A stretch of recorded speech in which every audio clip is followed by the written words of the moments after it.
রায়হান, তাড়াতাড়ি আসো, লেট হয়ে যাচ্ছে। আজও লেট। সি সি সি সি এসব কি কাপড় চাপড় পিনছো? ছোট ছোট কাপড়, হ্যাঁ? আর এখনই তুমি এইসব কাপড় পিনছো? দেখলাম করে কি কই জুতা দেবে রে বোতালি। এইটা একটা ডিজাইন। বস্তির ছোট লোকরা আমাকে কি বলবে না বলবে। কইরো না, বুঝছো? আমি যা কইতাছি সেটা শোনো। যাও এইসব শার্ট প্যান্ট খুইলা শাড়ি পরো। বস্তিতে থাকার জন্য আপনার পায়ে ধরে আমি বসে আছি, আমার সাথে রায়হানও যাচ্ছে। মাইয়া, তোমার তো সাহস কম না? হ্যাঁ, রেখা কি হয়েছে? তুমি মার সাথে এরকম খারাপ ব্যবহার করছো কেন? তুই বলো তোর শ্বশুর বাড়িতে যায় থাকবি? হ্যাঁ, আমি ঘর জামাই থাকবো। আমি বলেছি আমার সাথে আমার বাবার বাড়িতে থাকবে। থাকতে না চাইলে চলে যাও। তোমার এখানে থাকতে কইছে কে? আরে দেখছস? বুঝে যাই সময়। কাউকে নজরে পড়েনি নাকি? আপনাকে এখন থেকে কি ডাকবো? রায়হান ভাই নাকি ম্যামের হাজবেন্ড দেখে স্যার বলে রাখতে হবে? কোথায় আছেন? এখানে কি আছেন? উনি তো চিটাগং গেছেন 3 দিন পর। এসে জানি কি না করেন। আর দিয়ে গল্প করা হচ্ছে এখানে, তাই না? হলে তোমার কাজ নেই এখানে। Sorry ma'am. তুমি একটু আমার সাথে বাইরে চলো, কথা আছে। এর বিয়েতে কত টাকা কাবিন করেছিলাম তোমার মনে আছে?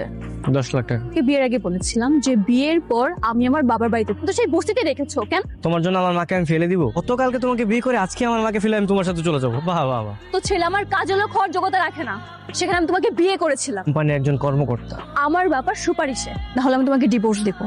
কাবিনের সেই 10 লাখ টাকা তোমাকে আমি দিতে হবে। আমি তো তোমাকে ছাড়বোই না। ডিভোর্স তো দূরে থাক। দাঁড়া শোনো শোনো, মাকে নিয়ে তোমার বাড়িতে চলে যাই। তোমার আমার রাজি হবে না, এইটাই কিন্তু শেষবার। হ্যাঁ ঠিক আছে, চলো তাহলে যাই। ও বৌমা, ও বৌমা, আর কত ঘুমাইবা? হ্যালো, কথা কানে যায় না? ও বৌমা, বৌমা, ও যে কোন জায়গা থেকে এই নবজাতি ধরে নিয়ে সাল্লাই যায়? কি হয়েছে? সকালবেলা তো চিৎকার চেঁচামেচি কেন করছেন আপনি? খাওন দাম কিছু লাগবে না? যাও হাত মুখ ধুয়া নাস্তা বানাই। কোনো চারটা কাজের লোক রাখা আছে, তাই এসে আমি নাস্তা বানাবো? অনেক বড় ভুল করেছি। যে বাবার কথা শোনা আমি এখানে বিয়েটা একদম পুরো শেষ হয়ে যাচ্ছে। বস্তিতে এসে আরে এই দাঁড়াও। তুমি থাকো তোমার মাকে নিয়ে। কইছিলাম সকিনারে বিয়া কর। আমার কথা তো তখন শুনলি। আসসালামু আলাইকুম আঙ্কেল। ওয়ালাইকুম আসসালাম।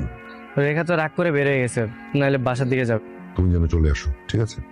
রেখা যেন ট্রেন নামায়। প্লিজ রাগ করো না তুমি। রায়হান আর রেখার বিয়ে দিয়েছি, এজন্যই তো কাউকে কিচ্ছু বলিনি। নাও। কিন্তু সত্যি কি তুমি আমাকে এত ভালোবাসো বাবু? তোমার মেয়ে চলে আসে তাহলে? তো তোমাকেই বিয়ে করবো। অন্য মেয়ের সাথে এখানে বসে বসে ফুর্তি করছো? তোমরা মানুষের মুখে মা ডাক একদমই মানায় না। তাতে তুমি এত বড় অন্যায় করতে পারলে? আমি যাবো রায়হানের কাছে, রায়হানের কাছে। মা শোন, মা। আমার সব শেষ হয়ে গেছে রায়।